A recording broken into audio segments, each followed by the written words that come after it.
우리는 대부분 근력 및 근육량을 증가시키기 위해 근력 운동을, 지방을 태우고 심폐체력을 키우기 위해 유산소 운동을 수행합니다. 하지만 본 메타 분석 연구에 따르면 근력 운동 또한 체지방 및 내장 지방의 연소, 즉 효과적인 지방 연소 효과를 보이는 것으로 보고합니다. 즉 간단히 말하면 유산소 운동 없이 근력 운동만 수행해도 지방 연소 효과를 누릴 수 있다는 것입니다. 몇몇 선행 연구들에서 근력 운동이 지닌 지방 연소 효과를 밝히려는 시도를 했었지만 연구에 참여한 대상자의 숫자가 많지 않아서 통계적으로 유의미한 결과를 도출하는데 한계가 있었습니다. 하지만 본 연구는 그간 연구들을 종합하여 힘있는 하나의 결론을 도출하는 메타 분석 연구라는 점에서 그 의미가 있습니다. 본 연구는 해당 주제와 관련한 58개의 선행 연구들을 선별하여 수행한 메타 분석 연구로 해당 연구들을 종합하여 총 3,058명의 대상자를 놓고 분석하였습니다. 비록 연구들 간의 근력 운동 프로그램에는 다소 차이가 있는 한계가 있지만 대상자들은 평균적으로 약 5개월간 주당 2.7회씩 그리고 각 세션마다 45분에서 60분의 근력 운동을 수행하였고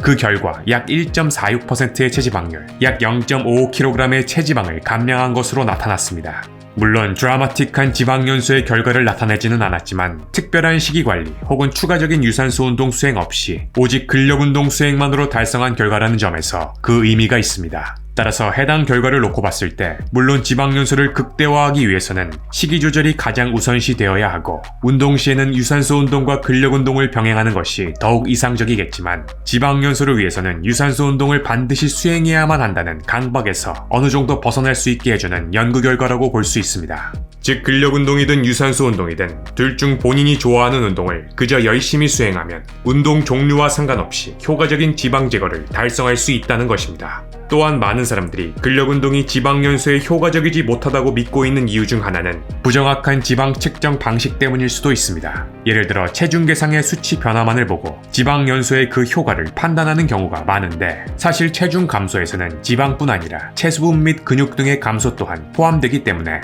감소된 체중이 지방의 감소에 의한 것이라고 단정할 수는 없습니다. 뿐만 아니라 체중 계상의 변화가 없더라도 지방은 제거되었고 체수분 및 근육이 증가했을 가능성도 배제할 수 없습니다. 따라서 우리는 이러한 부분까지 고려하여 근력 운동의 지방 제거 효과를 평가해야 할 것입니다. 또한 유산소 운동만을 수행할 경우 지방이 제거됨과 동시에 근육도 함께 줄어들 수 있는 반면에 근력 운동만 수행할 경우 지방은 제거되는 반면 근육은 유지되거나 늘어날 수도 있으며 이러한 이유로 유산소 운동만을 수행할 경우 체중상으로는 보다 극적인 감소 효과를 확인할 수 있는 반면 근력 운동만 수행한 경우에는 체중의 감소가 적거나 유지 혹은 증가될 수도 있기 때문에 체중상으로는 체지방의 감소 효과를 체감하기란 쉽지 않습니다.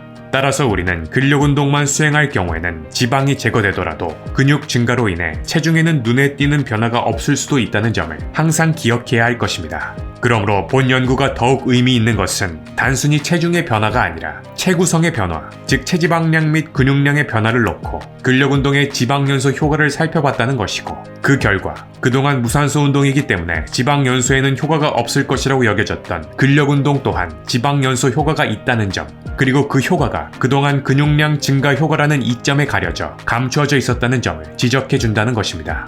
그럼에도 본 연구는 어느 연구와 마찬가지로 한계를 지니는데 메타 분석에 포함시킨 상당수의 연구들이 인바디와 같은 바이오일렉트리컬 임피던스 기기를 사용했다는 점입니다. 사실 대부분이 맹목적으로 믿고 있는 해당 체구성 측정기는 체구성을 직접 측정하는 것이 아니라 바이오일렉트리컬 임피던스 원리를 사용하여 그 추정치를 산출하는 것이기 때문에 실제 체구성을 측정하는 골드 스탠더드 장비인 DEXA MRI 그리고 CT와 같은 장비들에 비해 그 정확도가 떨어지는 것은 사실입니다. 하지만 후자의 경우 접근성 및 연구비 차원에서 전자보다 연구 진행 시 어려움이 많기 때문에 상당수의 연구들이 인바디와 같은 바이오일렉트리컬 임피던스 기기로 체구성 측정을 진행하게 됩니다. 따라서 미세한 변화를 측정해야 하는 본 연구의 주제와 같은 사항에 있어서는 이러한 부분이 연구의 제한점이 될 수 있습니다. 그럼에도 본 연구의 결과로만 놓고 보면 근력 운동 또한 지방 연소 효과를 지닌다는 사실이며 무엇보다 근력 운동이 지닌 그 이외의 여러 놀라운 효과들, 즉 근력 및 근육량의 증가, 그리고 골밀도 증가 등의 효과들을 고려해 봤을 때